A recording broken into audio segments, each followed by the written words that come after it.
my PSA was very elevated, and they could also feel something digitally, which scared the hell out of me. Prostate cancer is particularly heavy for me because my father died from it when he was 68, and he died from it in a terrible way because they didn't know very much about how to deal with it. He died in 1973, and I discussed this with Dr. Desai, and how horrible it was. He had cobalt therapy, and I think the treatment killed him more than the cancer. So I do what I do in my life and my business. I did enormous research.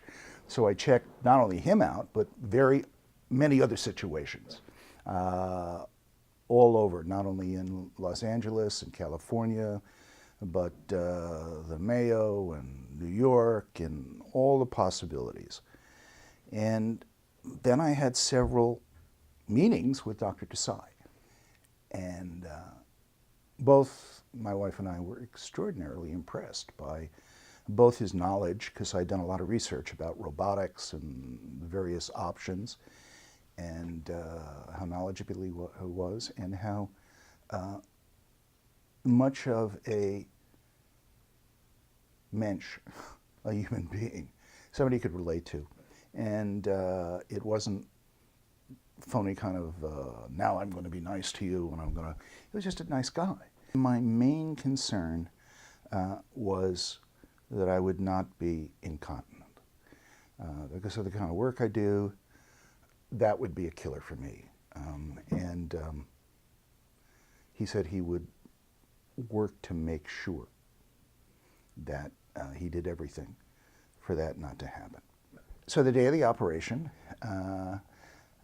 we came, and it was early in the morning, and the healing, I was in the hospital for 3 days, and we came to the office to take the catheter out, and they were all ready with the pad, the diaper, I call it, the diaper. You know, they said, now, you know, you'll probably be incontinent for a while, but that's not to say you're not going to get to be continent, because he told me why it had taken so long when I was recovering. And they took the catheter out, and I was totally continent. Never had a moment where I had to wear a pad. And it's almost a year now, and I've never had any problems. So that was extraordinary for me. Sexually, things are getting better all the time, which is great. And he's been terrifically helpful in that. You have to make sure that you've done research all over the place so that you don't feel that you are not equipped to have a really thorough, intelligent discussion with your surgeon. And then once you've done that, come in and meet Dr. Desai.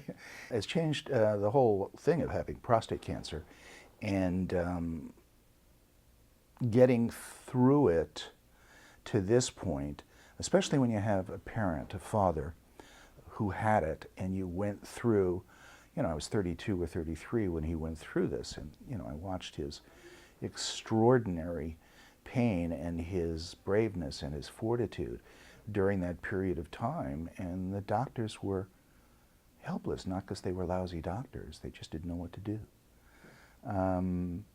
So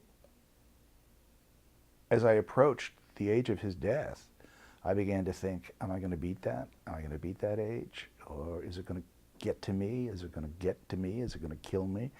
And I had many friends growing up in my profession. One man that I was quite friendly with who was a good actor and became an excellent director, and I worked on several series with him, was Bill Bixby. And Bill Bixby, you know, bam, I mean, he was like 36 or 37, and he was dead within 6 months. Right. So you can't fool around with this stuff. I feel that because I did the research and I met with him, and he gave me the sense of security that I needed to feel about his technical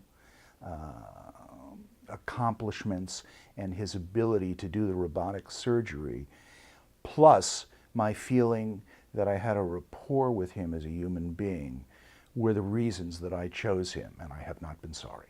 I would be honest, and I know he would agree, there are plenty of wonderful surgeons out there, many.